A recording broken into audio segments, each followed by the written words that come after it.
The Hail Varsity Radio Saturday morning show. Strap yourselves in. Here are your hosts, Chris Schmidt.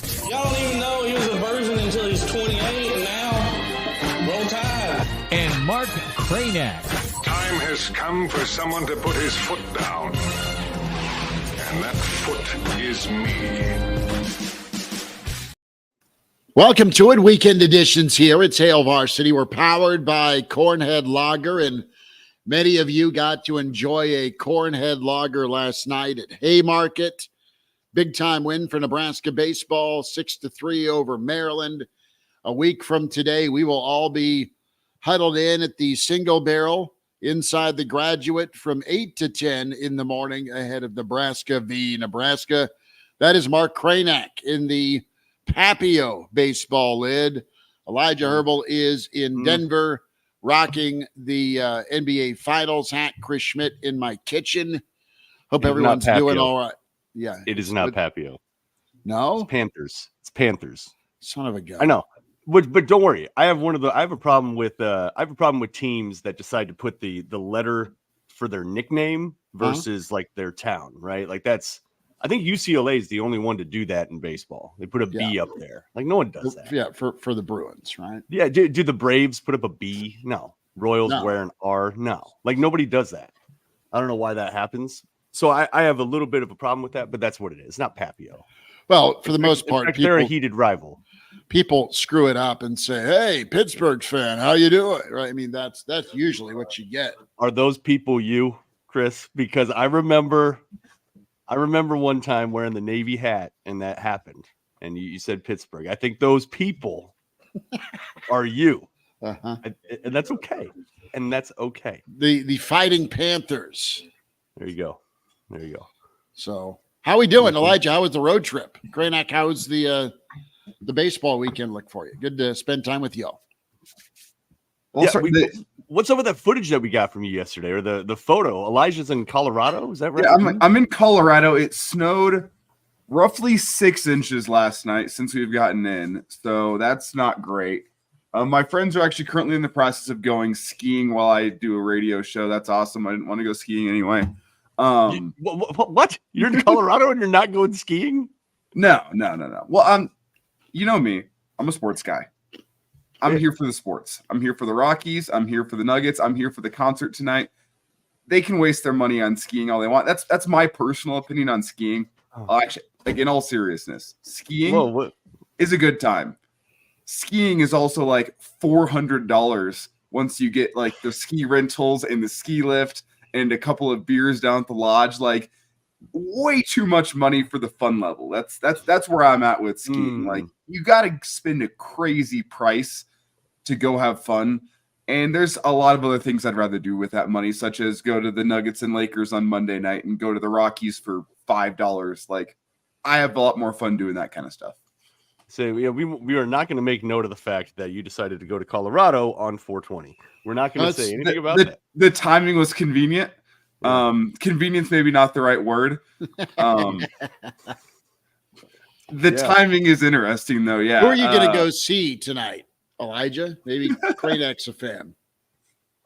I doubt Kraynak's a fan, but it makes the timing of the concert even funnier. It's Wiz Khalifa, Can't know Earth the song. Gang, Flatbush Zombies, which they're artists that I like. I'm honestly not the biggest Wiz Khalifa fan, and he's like the main event of the concert. I'm not looking forward to that as much. Earth Gang, Flatbush Zombies should be a good time. That's why I'm going. I have to find out how I'm going to be streaming the Nuggets game on my phone at the same time as the concert. That's going to be my adventure tonight. What's with it? So you're like a Nuggets fan? Oh, big time. Big time. Really? So Yeah. Pre-championship. Wow. Okay, so they play 82 games. Mm-hmm. Most of them kind of meaningless. Like, right? Like, they're not that big a deal. The regular season's just kind of different in the NBA. You're at a concert in Colorado and you're streaming the Nuggets game while you're there. It's the playoffs now. It's game 1 of the first round of the playoffs tonight.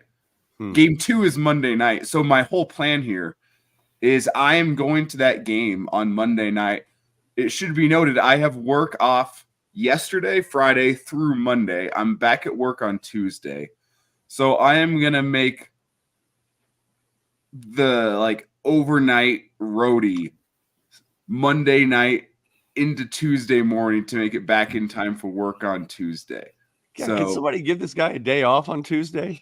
Is there no. anybody? We don't want that. We don't want that. We want to be back in time for work on Tuesday. We don't want to miss too much. Okay. And I think with Connor helping out the days that he does, I think it gives me a little bit more freedom to sneak in a little nap before we come in for the show. So Well, and he has a better voice than all of us. Yeah, he does. So yeah. This Well, we have to use him while we got him because he's got his Salt Dog season starting up here soon. Yeah, he's going to be on the road for 2 months. So it tells you how much you follow the NBA. I did not know the playoffs were starting today. Yeah, the play-in games finished last night, so today's like the first round or the first day of like the actual playoff games. And then the championships in like June, right? Mm-hmm. Isn't that crazy how long the playoffs are in the NBA? Like they start in April, March. Start in April and they end in June. Like what? Some people here may have decided to sweat out over the next 2 months a Nuggets championship futures bet. So we'll see how that goes. Okay. Elijah made it, and you posted on Twitter a memorial post of the Boulder Peace Treaty, a site known to some Nebraska fans, many here in the stream with Hail Varsity. Tell us more. Where the hotel bar cut off alcohol sales to a contingent of Nebraska fans after the Nebraska-Colorado game last fall. And our friend, the Snitleys, who we just met, not only did God's work return in the wallet, but got the beer turned back on. They had no hope of resurrecting whiskey intake that night, but they got beer sales approved back to that group of Nebraska fans who had been cut off by hotel management. That's good. There's some different alcohol stories in Colorado. 2019 on the road. That was the road game, right? 2019. Yeah, we were out there under frost. Yeah. Wine in a can. That's what they were serving there. Nebraska fans drank them out of beer, and all they had left was wine in a can. And it was just, man, there's something really wrong about that. But also perfect that Colorado would have that. Like of course they would. And then there was an actual peace treaty last year. That's fantastic. Well, we've made a lot of it. Let's get our shout outs going this morning. We'll hopefully get Vogues in here in a little bit from Counter Reed, the Iron Horse, Gary Sharp. Set to join us here around 8:30. Kraynak has baseball this morning. Gotta love youth baseball, man. And it's bundle up. You're gonna freeze your ass off this morning. Dude, they moved back the times. That's the only reason I'm here. 10 and noon. Okay. Today good. And then tomorrow. But yeah, it's not gonna be good. Big Al checks in first. Thank you, Big Al. Moonbot7, howdy nerds, and says happy 420. You have Tuck back at it. Mr. Snitley, what's up, dude? How are you? The other Elijah is here. We were getting hell yesterday about the over-under on being on time. Now, to be fair, I think we all connected around 7:30 this morning, making sure all of us are alive. And then we were a little tardy at getting the technology to follow suit. Brian Snitley, right on the money. The Huskers are 1-0 at Haymarket since beer sales started. No kidding. Walter is in. Walter from Philly. Late again, says Rick. I love you, Rick. Sorry. And what else do we have here? We have more comments from Eat Beef is in. Saturday hangover, but let's power through. Eat Beef. I feel like Eat Beef has an agenda. Yeah. I feel like he has an agenda. Yeah. Steven is in. It's all good. Let's talk some football, some Big Red. Brandon Vogel.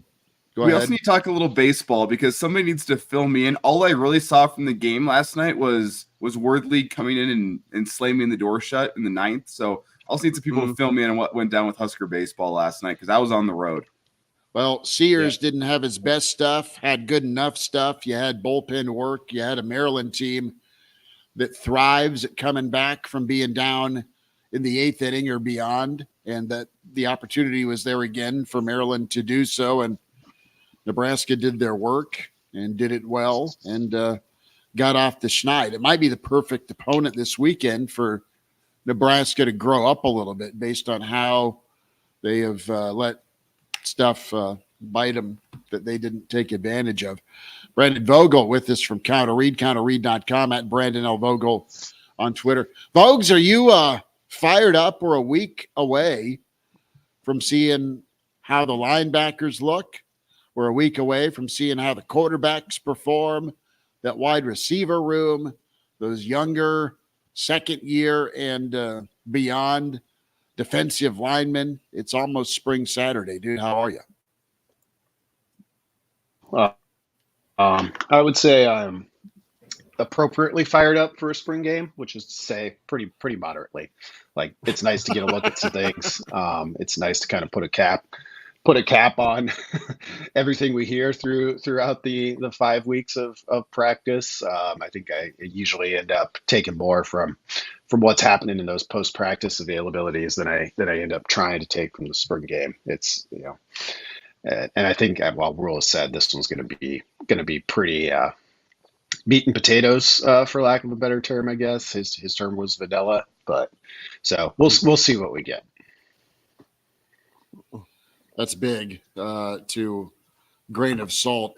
But Nebraska, a lot's been talked about here, and we were kind of beating this up yesterday on the show from a national narrative standpoint, and a really good On3 story highlighting 3 programs, right? Penn State has kind of now moved into the airspace of, well, they just underachieve.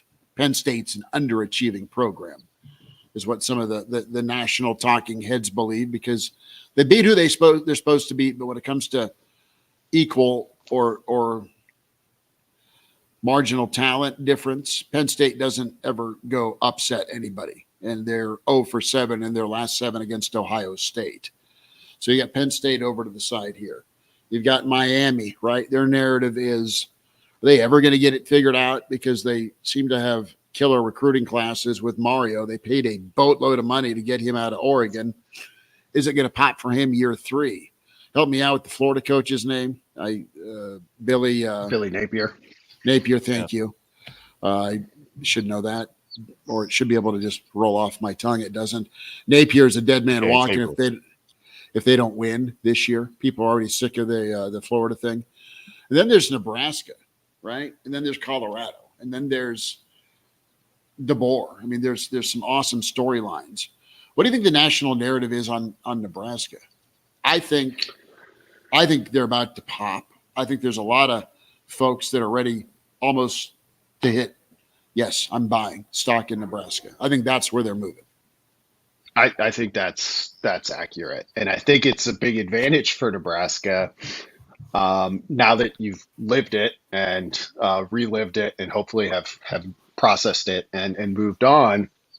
Going winless in November when you've got a chance to make the program's first bowl game since 2016 stung a lot then. I think it helps Nebraska now in terms of kind of keeping the hype somewhat. Hype's not quite the word, but keeping that in check a little bit. Like if Nebraska had gotten to 6-6 or even 7-5, and then maybe goes and wins a bowl game, like they're probably starting the season in the top 25 based on what they have returning, that record. The questions about quarterback would still be there, but we know the Dylan Raiola changes that conversation a little bit just by being a 5-star. People are going to pay attention to it when they're totally zoomed out. So I think Nebraska just gets to kind of quietly sit in horse racing, what we'd call a stocking position, just off the leaders. They should be better. I've written that a handful of different ways so far this offseason because I really, really believe it. And I was watching Matt Rule's post Iowa press conference, not after the game, but the weird one he had, just to kind of be like, hey, season's over, guys. Let's touch base. And I was struck this time by like how I think not just optimistic, but like how much he believed like we're going to be better. And I think they are. I think they are poised to be better.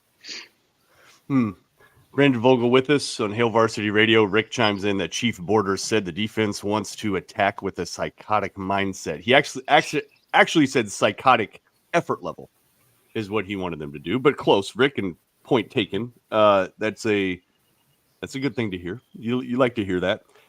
How about we got a little bit more of a look at Dylan Raiola. He was on the Bussin' podcast with Will Compton. Listen, like we can all say Nebraska is going to be better, right? And it seems that way, but it is a true freshman quarterback. It is the Big Ten. However, from what you've seen from Dylan Raiola, does the fact that he's an old soul basically give you a little more confidence that he's not going to be susceptible to what true freshmen typically are, which is being, having happy feet and just being a little erratic and kind of freaked out by the moment? He just doesn't seem like he's wired like that.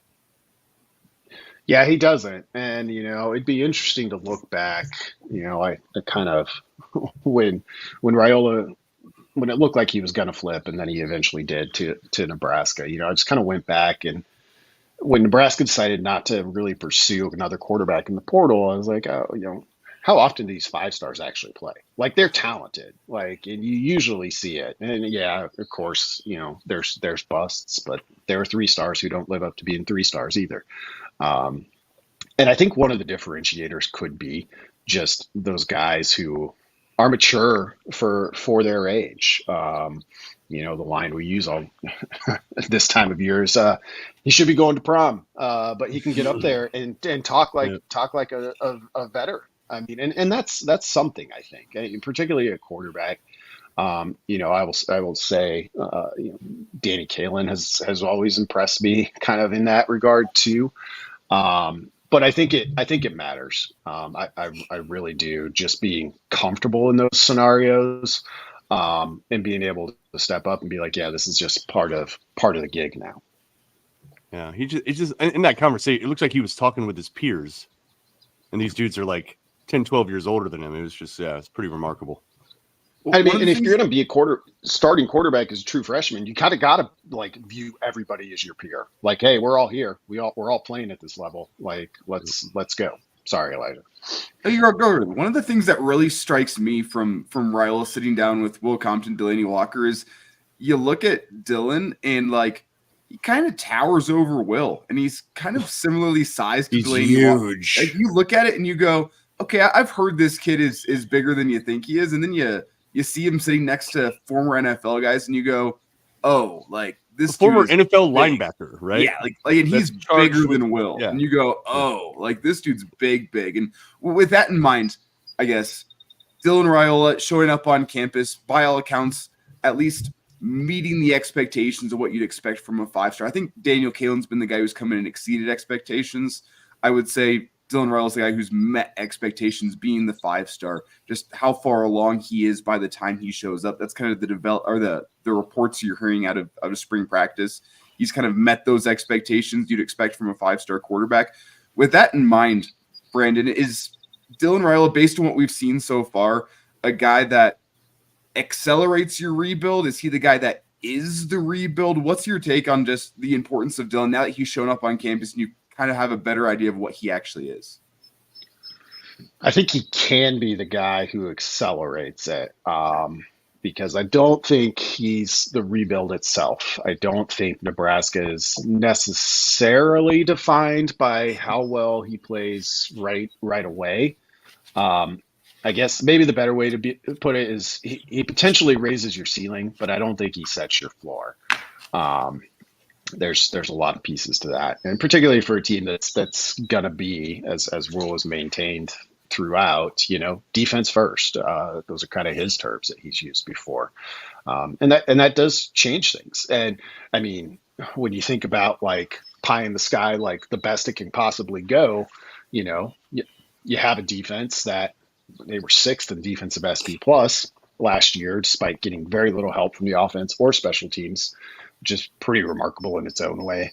You get a quarterback who is, an NFL potential quarterback. I mean, that's what 5-stars are, to earn that rating. And who knows if that happens, but you pair that with, I mean, if you pair that level of defense with excellent quarterback play, well, then you've really got something going. I mean, I think for 2024, you're hoping to pair that level of defense with pretty good quarterback play, and so that's the question: Can Nebraska get that from whoever they end up naming the starter? Quickly, I don't want to derail the conversation. Has like birds singing in the background of their setup right now? It sounds absolutely angelic. Like, I'm looking outside. It's still snowing. There's about 6 inches of snow down, and to hear these birds in the background is just kind of that reminder that, oh yeah, it is spring. It's not this hellscape that I'm looking outside and seeing. Yeah, spring is sprung. I think that Schmidt, is that yours? Is that coming from Brandon? You? Birds? I don't know. Those are probably my birds. Oh, they're your birds? Okay. Yeah, they're my birds. I got the window open. They're out here on the windowsill. It sounds really nice. It's actually like a nice way to start a Saturday morning. It's a very pleasant. This is a very pleasant sports show.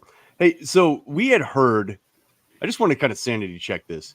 We had heard throughout the Frost era that Frost, much like his mentor Tom Osborne, believes in multiple stations at practice. Lots of guys getting reps. Nobody's standing around. Everybody's getting reps. We heard that all the time, and then you would hear, no, but they don't actually do that. Now you're hearing it again, right? You're hearing, Rule, he believes he's doing multiple stations, just like they did with Osborne. Can we confirm? Are they actually doing that? Are they actually doing multiple stations? Are guys actually getting multiple reps? Is this true? And how's that going to pay off if it's true? Chris, can you confirm, as maybe the only one here who's been to a practice this spring? I haven't been. I have not been to a practice. I've been to about every post practice. So we can't confirm it. But here's listen. I've talked to people that have been. Okay, sorry to go second hand here. Yeah, but you know people. We know I trust the folks that are there. And they say, they're getting work. They're getting work. No one's standing around. That's great. And you can imagine the former coach voice I'm trying to invoke here. They're excited. And it's not just that it's a bit of a tip of a cap to how we used to do things. We know what the hell we're doing. Yep. But it's also what Nick Saban and Herbie Smart do. Okay. Yep. They work everybody because they know the portal is real. They know that whatever 5-star quarterback they bring in, they can leave in 2 seconds. And they have. And guess what? Georgia hasn't blinked. You need people to actually go do physical work for 2-hour sessions to be worth a shit on the offensive and defensive line. That's what Nebraska's doing. You can't just drop them in and expect them to be good with minimal action or activity. That's very rare. It's not pro ball. You get cut, you get sent home, you get fired in pro ball if you suck at protecting the quarterback on 3rd and 8 because you didn't hit anybody all week. You're supposed to be a professional and be able to go do it. Not so in college. So it is happening, and there's my 2 cents on the payoff. It gets them ready. It gets them developed. Rules right. You get better by doing, and that's what Nebraska's just lacked for years, man. And I don't want to say Bo's practices were the exact carbon copy of T.O., but he had him physical and ready. Riley was a pro-style practice guy, and I don't think Frost overdid it when it came to getting his team physical. They didn't tackle. Can what I don't understand, like, how do other programs and coaches not do that? Do you know what I'm saying? Like when you just hear, why don't they? I guess if you're not on a coaching staff, which none of us are, you're just like, yeah, you get everybody reps. You don't have everybody stand around. Like, what the hell are we even talking about? Of course you do that, but it seems like such a rarity somehow for some reason. Why the hell is that? I mean, really, like, why would you not want to get guys at practice? I just like, what? It's a tough question to ask to people who are not football coaches, but the first place my mind goes is like, as a coach, under pressure, understanding that football season's 7 months away, 8 months away, by the time fall camp rolls away, 1 month away, are you focused on the guys that are going to be playing for you on the field? Are you focused on the guys that are going to be your third and fourth stringers? I guess like where are you going to turn your attention? Who are you going to get the most work for, right? But whenever you're under the gun, understanding the guys that are going to win us football games, the guys that are the first stringers on the depth chart, I guess is the first place my mind goes, but none of us are football coaches. Yeah. Okay. Vogues, what's I your think it's just hard. I think it's just harder too. Yeah. I think it's more work. I think Like that might be the logistically? simplest. Yep. I think so. And, with some changes to like what analysts can do, maybe it helps with that. And I think there's also, to go back to the Frost era and to whatever degree that was happening or wasn't, like, I think we can believe, like, knowing who Frost played for and the program he came up through, like, yeah, he knows the benefit. He knew the benefits of that. And that may have been what he wanted to do. When I look back at that era, it's just, I think it got away from him, like, in terms of like, okay, you brought your entire staff over, like, this worked in 2 years at UCF. In Nebraska, it didn't work in 2 years. And at that point, you got to have some real resolve to be like, nope, this is the way, this is how we're going to do it.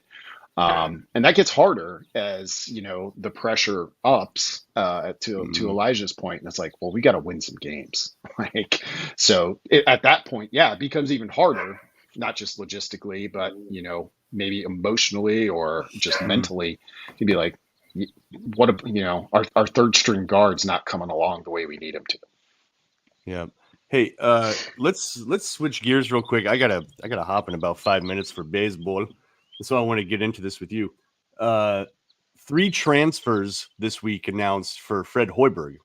I think actually one of them was a little bit before this week.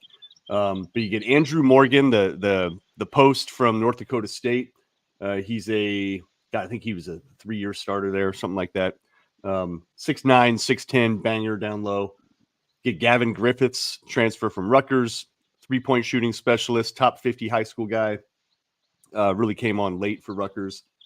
But the dude that I got super excited about, and Brandon as a former point guard, it's Raleigh Worcester, I believe is how you pronounce it. The kid out of Utah, 6'4". I watched his film and was like, that is exactly what Nebraska has not had, like, ever. I'm just trying to think of, like, when was the last time you had just a straight up point guard, right? Like, pure point guard. When you looked at his film, when you evaluate him as a peer point guard, what do you see out of Worcester, who started 3 years at Utah? Well, I think you did a pretty good job of describing it, as somebody who can facilitate things. And, when we talked about it throughout the Nebraska basketball season, a good Nebraska basketball season, that it was kind of the piece that was missing a little bit. And you're right, it has been a while since they've had that traditional sort of point guard. And we know Hoiberg, offensively is always going to be a challenge for opposing coaches. You add a piece like this to somebody who is, well, played as much as he has, but has sort of that conventional skill set. And I think you really kind of raised the ceiling on offense.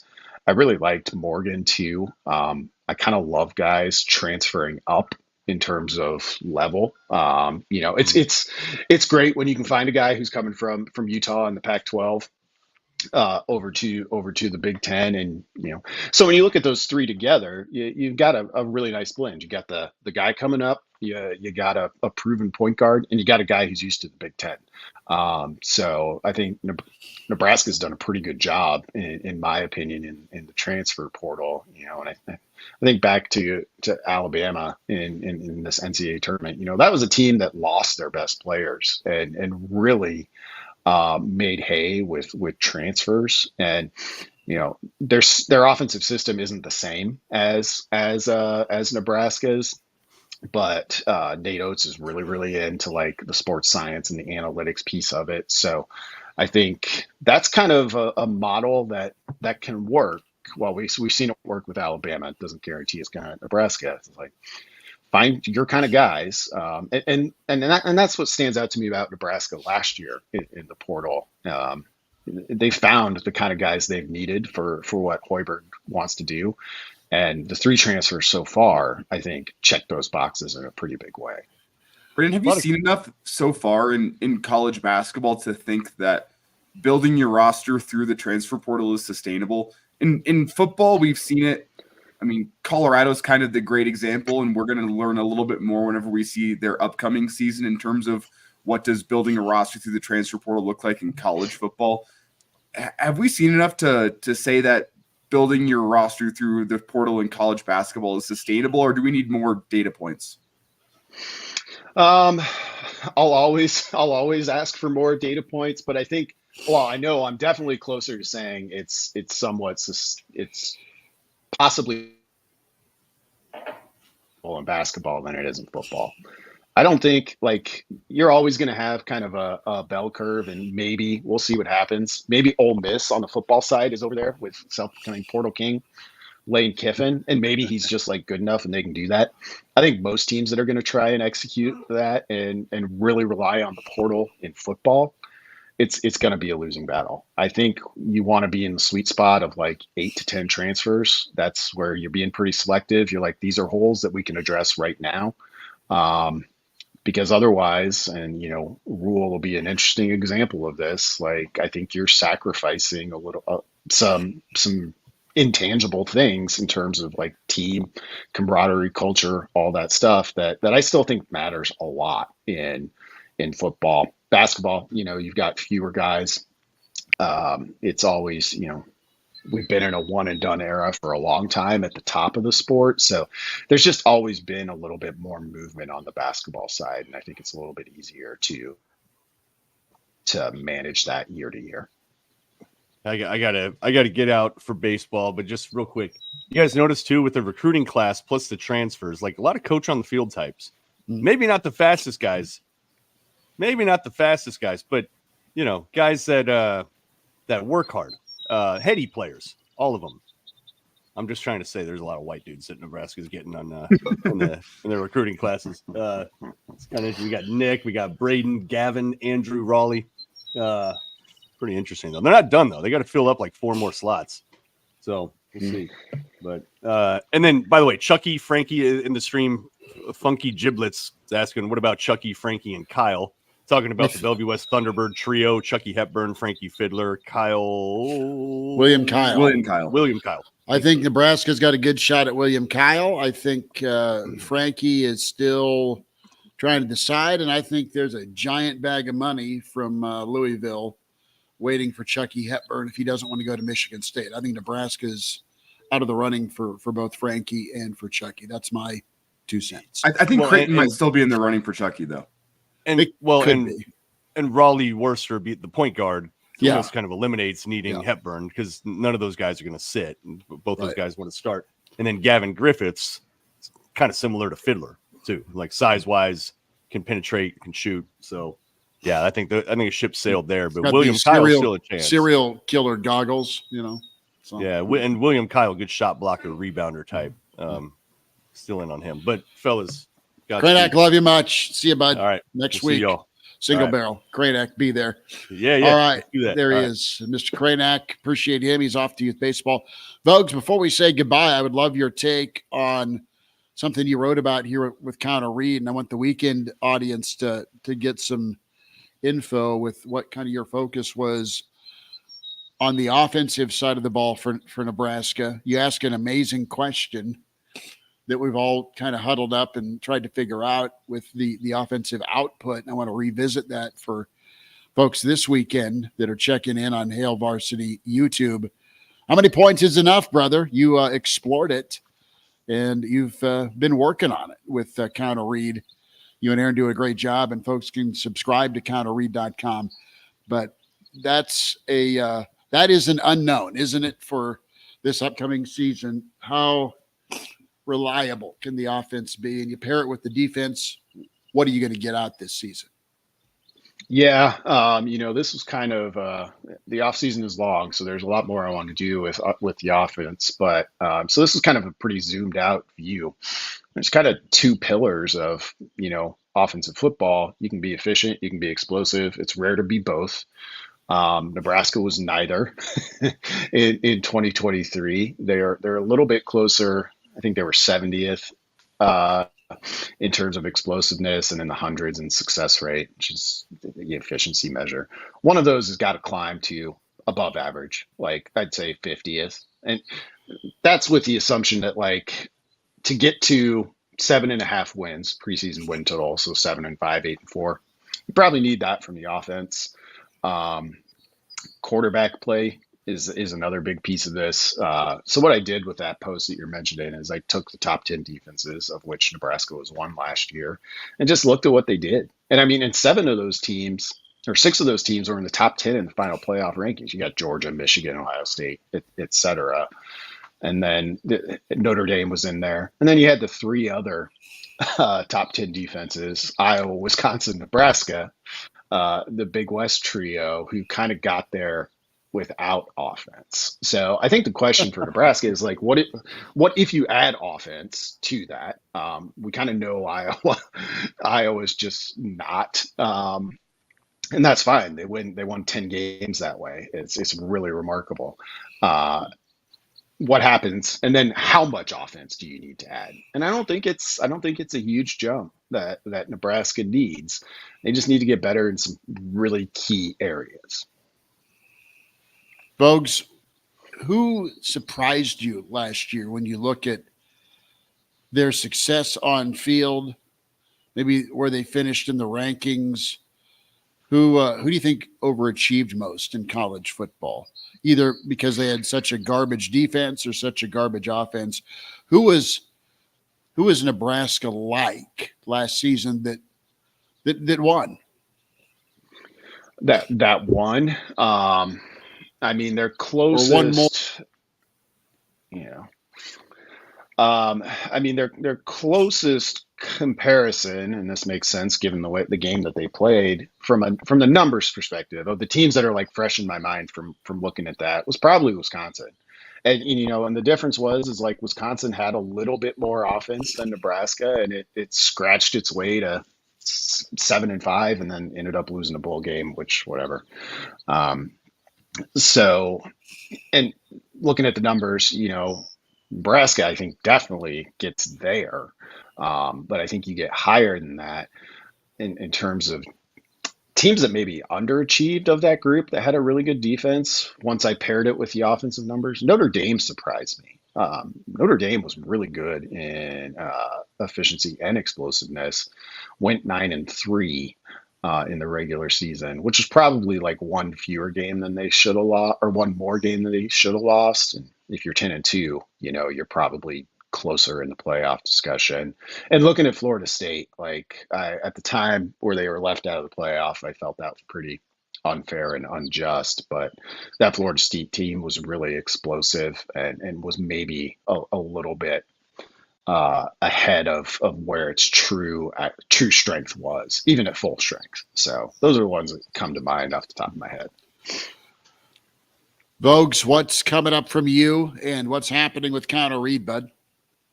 Yeah, still going strong over there. It's a twice weekly newsletter from myself and Aaron Sorensen over on Substack, which has been a platform we've really enjoyed in terms of the reading experience, the experience for our subscribers and for our readers. So you can hop over to counterread.com, get signed up. You can sign up for free. You can, of course, become a paid subscriber to get access to all of our newsletters each week.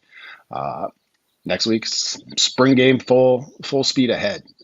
So we've got some fun things planned with that. Excited to dig into. We talked about it a little bit here, but some of these Nebraska basketball transfers, because I think it's an intriguing group. Elijah, since you're in Colorado, can I give you an assignment? Sure. Yeah. Do we think Deion Sanders is the coach of Colorado in 2025? That's my question. I actually had an interesting thought. I was yesterday, as I was in Boulder, I'm driving past Folsom. I was thinking, man, it would be great to kind of just walk around here and find some Colorado students and ask them, Can you name one notable offseason move that happened with Colorado this season? One notable offseason development? Because that's one thing. Like, if you walk around campus at Nebraska, damn near every student can tell you Nebraska got Dylan Raiola. Like, there's at least one offseason storyline that every Husker fan knows about. I was wondering, are there any offseason storylines that Colorado fans even care about? That was a thought I had while driving through Boulder yesterday. I didn't stop. It was snowing, kind of terrible outside, so I just kept on rolling to our Airbnb. But, like, I was thinking about that. Like, I wonder if any Colorado fans could discuss any offseason news. Well, you can man on the street that, and we'll touch base next week. Will do. Vogues, appreciate you, brother. Thank you. Thanks, guys. Have a good one. Yep. The Iron Horse checks in. Gary Sharp. Sharpie, how we doing, man? Good. First of all, Brett Sears Appreciation Morning. Two, it's very convenient that young Elijah is in Colorado on 420. Mm-hmm. And have we become the masters on this Saturday chat? Because which one of you is piping in bird noise? That was Brandon. Yeah. Oh. We were talking about that earlier. It's for me, Gary, to catch you up. It is still snowing outside our Airbnb. There's roughly 6 inches down here in Colorado. So to be able to hear the birds singing in the background is a welcome change, because I was not ready for this much snow. I know I'm in the mountains. I understand it continues snowing in the mountains. I was not ready for it to dump 6 inches on us since I got here. So hey, snow in April for the win in Colorado. It's pretty snow, right? Oh, it's very pretty. And to be fair, the guys I'm staying with, they're off skiing right now, so good for them. Not my cup of tea. And you're here with us? And I'm here with you. This is more important. I would rather be doing this than skiing, in all honesty, because if I was skiing, I'd be out $400 and I'd have risk of tearing an ACL. So here, no risk of tearing an ACL, and I'm not spending money. I'm making money. Yeah, and he sounds thrilled that he's in. I mean, he loves this Saturday morning thing. It's all good. Sharpie, a lot to get going. We were having a good time yesterday discussing creative ways you could sneak alcohol into sporting events. You don't need to do it any longer, because you can have a cold cornhead lager at Haymarket. But baseball's big. We're a week out from single barrel time ahead of the spring game. Can't wait for that next Saturday. But, just a good week. And we'll hear from Rule as things wrapped up about noon today. He'll get done with practice. But Kraynak asked the question about the topic of practice and why it's so harped on. Why are former coaches so adamant about the multi-station practice? I mean, it's been a point of contention over several different coaching regimes that didn't do it. And wanted to get your take here on just the development phase by Matt Rule, with it being a potential game changer. Do you think Nebraska can be in that Georgia, Bama conversation truly, because they're practicing like Nebraska used to practice? Yeah, you still got to get some dudes. You still have to be able to stand on the field and go, man, they just look like dudes. But I think this is important for Nebraska's setup. When you go into year 2, look at how many guys are going to make a year 2 jump. Now, a couple of those guys are portal guys that in year 2, they're starting to pop, which is not a surprise. But I think year 2 in the development stage is pretty important for the staff. If you've ever watched an entire practice of Rule, first of all, it's not all fun and games. I mean, he gets after guys. And if the ball is on the couple of things I've noticed is if the ball is on the ground, he is livid. I mean, and even more so after 31 turnovers last year. But nobody is standing around. The feet are always moving. So that means between the ears is always moving. And another thing they do that I think is important to get a lot of reps is they don't wait until they get back upstairs in the film room to correct stuff. They correct stuff in real time. And I think that soaks in more than a player making a mistake. They move on to the next guy, and then they wait, an hour, 2 hours before they get back into the film room and they break down the practice film or the next day. Instead, they're breaking it down in real time as, hey, this is what you did wrong. This is what you have to do. Let's do it again. And I think that benefits guys more than it was kind of Bo's staff and Riley's staff kind of like to coach off film. Like, just let's get through the practice. Let's get rep. and then we'll work on it when we're away from everybody else. These guys like to work on it in real time. I think that shows you that they're pretty confident in their coaching ability, but I also think it benefits in the help of development, but they're getting a ton of reps. I mean, this is actually the quarterback position, not having a ton of bodies is going to turn out to be really, really good for Nebraska because they have logged so many reps, more reps than they probably ever will during a spring football. Well, isn't it kind of funny, Gary, that we're talking about this as like a change whenever this feels like very basic football stuff? Like, oh, guys are getting a lot of reps at practice, and oh, when they make a mistake on the field, it's getting corrected on the field. I think that kind of speaks somewhat to some of the issues that have plagued Nebraska. I understand that like there's different styles of coaching and there's different ways to go and correct things, and there's not one right way, but this is the classic football way. This is the way teams have been great for years, is that you get guys a lot of reps on the practice field, and when they make a mistake, you correct it on the field so they can get out there and make actual improvements at practice. It just feels like basic football stuff. Well, I think you also have to be comfortable with it. Like if that's your style, like as a position coach, if in real time you're okay with stopping a drill and working on something, then going back into the drill. So I think it's personal preference, but I just think it makes sense with a young football team. I mean, the crazy thing, I ran across this stat the other day. So Nebraska is going to return, if you started even one game last year, 19 guys started at least one game last year that are returning. They also have 67 of their 85 scholarships right now, allotted scholarships, are underclassmen. How about that? So this is an ideal situation of, we got some veteran guys because we played a lot of guys last year. We also got some young guys. So this makes perfect sense is when we're practicing and we go rep, and your feet aren't standing still and your mind is already always moving and you're getting ready for the next rep or the next 7-on-7 series guys are just they're logging experience. And I think that's pretty important. But I also think it's important because, it's competition. And in the portal world, guys, where we're in the middle of portal combat, there's really no guy, if he says, hey, I'm leaving Nebraska and I really didn't get a chance, they're going to go, have you not been with us for spring? Everybody got a chance. We got so much stuff on film. It's not like you were standing in the back and then we were like, hey, okay, it's your turn. Come up here.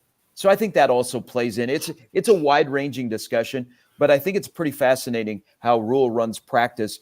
And also, guys, in this day of paranoia, he likes people coming to practice. He likes former players putting eyeballs on practice. Who are some of the stern critics out there about practice? We're talking about practice. Our former players, and most of the former players that I've talked to that have spent a lot of time, whether it be the Jay Foremans of the world, they are very, very appreciative of how this practice is run. I think it reminds them of what they went through. They know what some of the teams they were on did. And again, the old saying, practice makes perfect, right? It gets you a lot better. And our friends from the Big Red Junkies, the podcast check-in, curious to know what kind of influence that the in-the-moment correction will have on their ability to make in-game adjustments on the fly. I think there's a lot of ball. Good question, Big Red Junkie. Sharpie, want to take a stab at that here? I think it's just the mind repetition. Okay. Yeah. You've been put in that situation. You know what the correction is so that when it happens during the game or in the middle of a play, you've already repped it. All right. You've already walked through that situation. And another thing they've done, I haven't heard it as much, but I'm pretty sure this is also, they create a lot of game situations.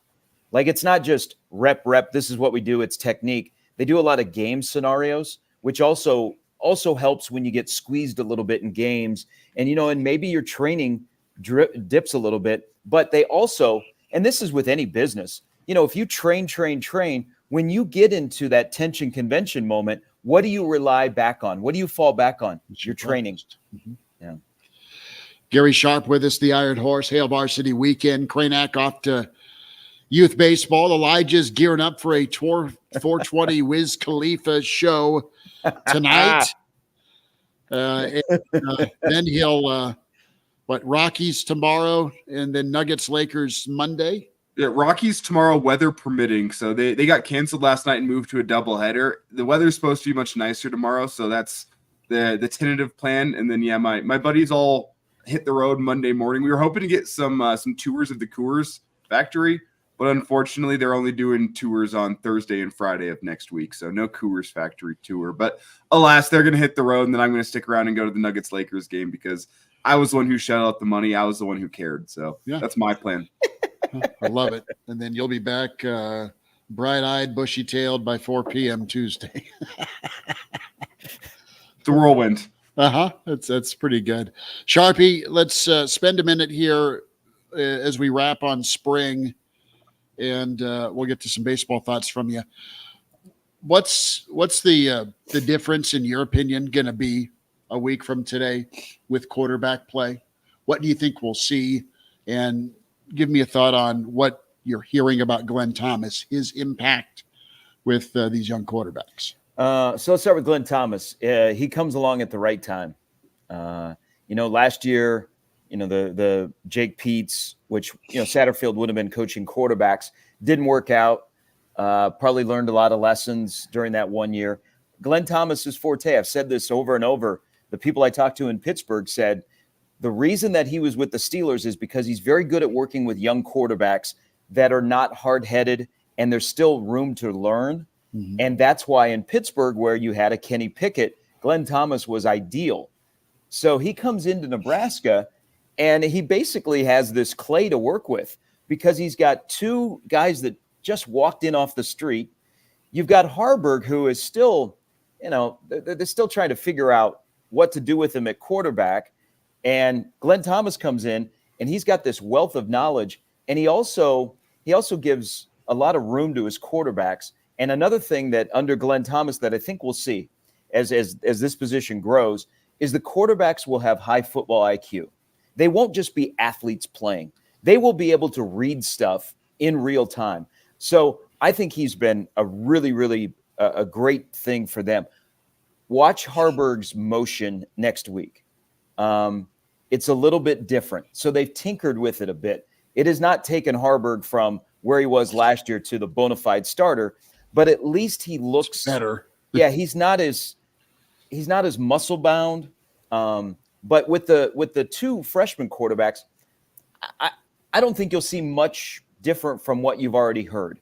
They're very smart between the ears. They can make, especially Raiola, can make throws at different levels. They can simply just play pitch and catch. Here's where will be the challenge in the next phase. As the game is still sped up, and it'll probably take, like a Raiola, for example, the middle of the first game or that second game before things slow down, is you have a big boy arm and you've spent your life being able to make passes in tight windows. The college game is a little bit different. How soon before you adjust to, I can't make that throw all the time, or I have to adjust that throw? I also think people will see throwing on the run is going to be a little bit different. I don't think it'll immediately mean if quarterbacks are chased out of the pocket and they're throwing on the run, they're just going to run. I think they'll be able to throw. But the one thing I've noticed about Raiola is that when he is chased out of the pocket, he has a plan. It just doesn't turn into helter-skelter, and he keeps his head up looking downfield, and then you got the arm strength and the knowledge of, okay, am I going to throw a guy open or where I'm going to throw him? So those are some subtle things. I don't think you'll see anything that goes, whoa, those guys are. You'll just basically reiterate some of the stuff you've heard for 4 weeks now.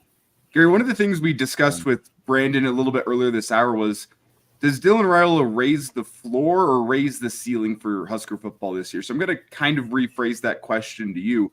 Is the quarterback position the spot in this team that can take this football team from being a team that is middling around 6-6, trying to get to a bowl game, to a team that's solidly within a bowl game? Is Dylan Raiola in the quarterback position the guy that just gets you to a bowl game? What's your take on what the quarterback position does for this football team? Do they have enough around, I guess is the question, for the quarterback to be able to elevate? Well, that's the one thing I like their plan with Dylan is they're not putting everything on his plate.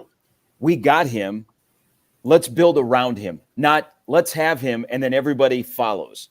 Let's not make sure that he is the main focal point, that there are options for him. But I've said this. I think just competent quarterback play, guys, 60% completion. 2-1 touchdown to interception. Is that worth a win, 2 wins, 3 wins? Yes. and look at back on you guys. That's a great question, Elijah, is, the way the defense talks about, we want to be the number one defense. And I would just take the defense being similar to last year. But we know that they're not going to be on the field as much as they were last year. They're not going to be put in as many quick change situations as they were last year. But if they're openly talking about that, and a little bit of it is because of the guys they return and the knowledge that is returning, but also don't you think we know that the offense is going to be better and can help us out? So what's different on that offense? Guy under center. Decision-making, ball protection, ability, and just from an arm talent, you get an offense that isn't feast or famine. I mean, you have an offense presumably that is efficient, and you have to respect it in the pass game, right? So maybe that helps your run game. And then you got guys, presumably again, a guy that can see guys that are open, because there were some wideouts that were open last year.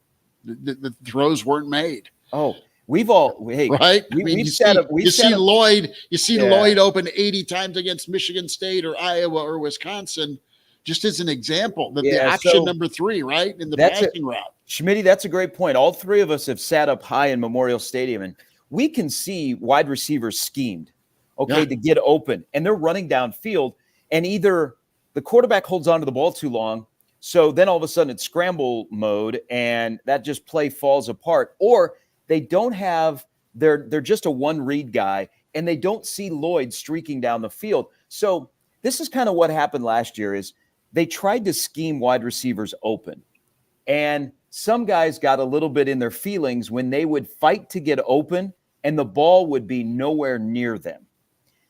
Jalen Lloyd, for example, is one of those guys that never pouted. But look at the 2 longest receptions he had against Maryland and against Wisconsin. Or what was the other touchdown he had? Whatever. Wisconsin. Wisconsin and Maryland. So what was the key thing? Iowa and Wisconsin. Bad. Yep. Chubba Purdy was throwing. So a guy that could validate Lloyd's speed and his ability to run a route properly to put the ball in the breadbasket. Okay. They'll be able this year with different type of wide receivers where they are on the field, whether they be in the slot, whether they be on the boundary, wherever, or running straight down the numbers, is they're going to be able to scheme wide receivers because they have a quarterback that can make those throws at different levels. So that'll also make a difference. And I think, we're going to see this is, Elijah, you asked about quarterbacks and what it's going to elevate.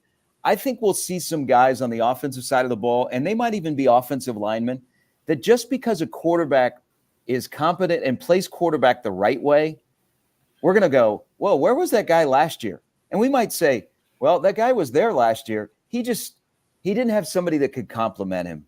And I think you'll see some of those wide receivers. I think Jalen Lloyd will take another jump. I already am a big fan. I think he'll take another jump because he got speed and an arm to match, but he'll get validated for running right routes and getting open and sometimes blowing by guys.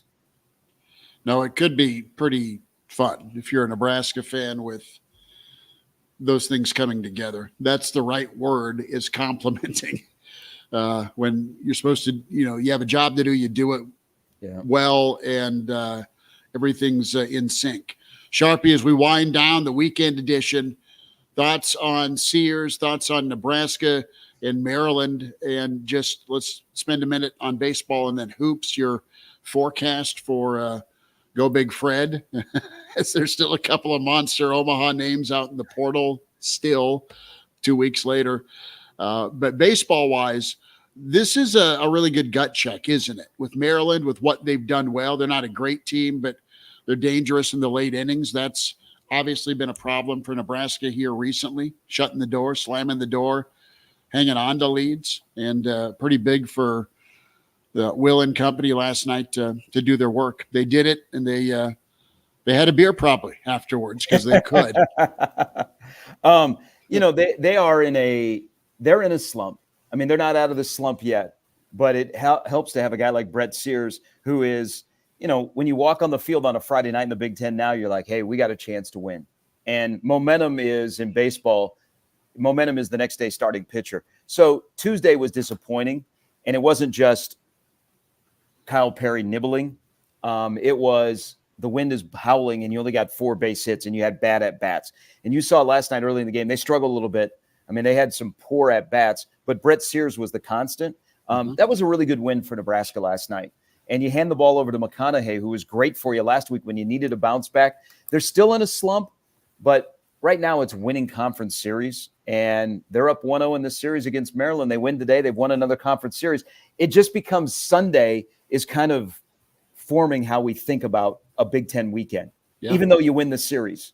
So I like they left that TBA depending on what happens today and what happens with the bullpen. But one thing last night, guys, I think Elijah has talked about this. You have your ace on a Friday night. Man, I think you have your closer in Worthley. I was just going to ask that. I think Kyle Perry's career arc at Nebraska is fascinating. With all the arm injuries, the great performance down in Fayetteville in 21, but he's a nibbler, and he needs that outside strike called because he's not going to miss many bats. But, man, I can't roll with him as my closer because I like a closer that's going to throw it by people. And I think Nebraska has got their closer answer if they've ever had that in doubt. And then it was just reiterated last night. Sharpie will get you out on the Sharpie crystal ball. Maybe a timeline's a better question with Chucky, with Frankie, and thoughts on Nebraska's acquisitions here with Griffiths for sure. And then you're going to likely get Esijan, the Wisconsin kid. It's probably in sooner rather than later. He's in. Yeah, exactly. It's not been posted yet, but hey, he's a happy dude. And you got William Kyle. I mean, you got things shaping up for the Big Red to get at least one T-bird, don't you? So Cornhead Lager is from Cross Drain. Yeah. They're to celebrate Fred Hoiberg's upcoming year, they're gonna have this line of exciting whites. I mean, you like wine? It's gonna be fantastic. I like Griffiths because he's played in the Big Ten and we're familiar with him, and he shot better from the outside later in the year. I think what will benefit him is spacing.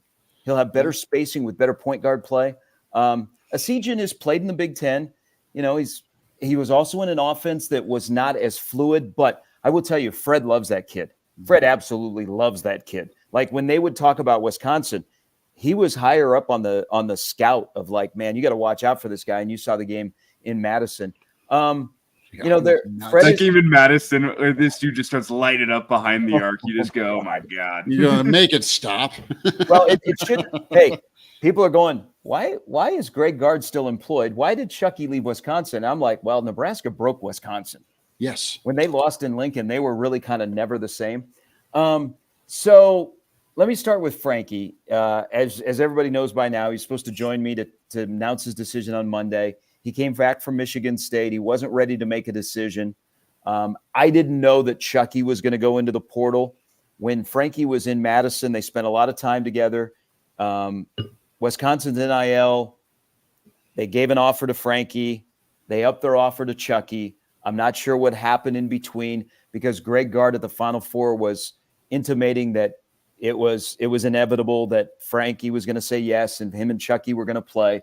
So something happened there in the communication or the feel. If I had to tell you right now what my gut says, Michigan State made a great impression on Frankie. Then there have been a lot of financial deals that are out there for a talented point guard that are making impressions on Chucky. I would say Michigan State for Frankie. Watch out for Louisville for Chucky. Do you believe that amount of money for Louisville? I don't know. 750 is the number that's been floated out. Some coaches have said that's BS. Some have said, "Oh, Louisville spend it." I mean, it is a wasn't blue blood. Wasn't it ironic that 2 days ago that Louisville announced a $1 million match in their NIL? Uh-huh. I mean, hey, that's what college basketball is.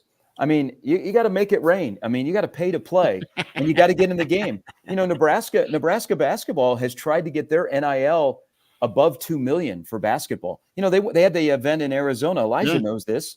You're bidding. You're saying, hey, we need money for Fred, and we need $3 million for Fred, or more. So in basketball, it becomes a bidding war, and it's tough to put your. It's always been a bidding war in basketball, but now it's just like everyone's got a bid. But guys, it's even more. It's even more because there's some numbers out there that we go, no, that is not right. But that's an agent playing the game to get his price moved up. I fear we're going to see this. If you have, let's say, a kid from a Mid-America school that goes in the portal and gets he moves up to a Power 6 conference, and it's well known that he got a lot of money, what stops that really good player at a Power 6 school from going, boy, what am I worth to stay in Power 6? Right. I mean, are we headed, is that the next step of all of this? Well, one of the things I think about, especially with Chucky, more year fun, Sharpie. Well, you guys remember Tony Perkins, the story from Iowa just Missouri. 2 weeks ago? Was that maybe even less, where it's talking about Tony Perkins' NIL value is north of $500,000? I'm wondering if Chucky saw that and said, I'm better than Tony Perkins. Let's go see what I'm worth in the portal. And that's why I buy the number of 750 from Louisville. That number sounds right based on the numbers that were being thrown around for Tony Perkins last week. Yeah. Hey, the other thing I found out, and this isn't just my asking Frankie questions. And again, that's my feel on those two. Yeah. But at this point, everything is on the table. I mean, I wouldn't be surprised, and then I would be surprised is kind of where I'm going with this.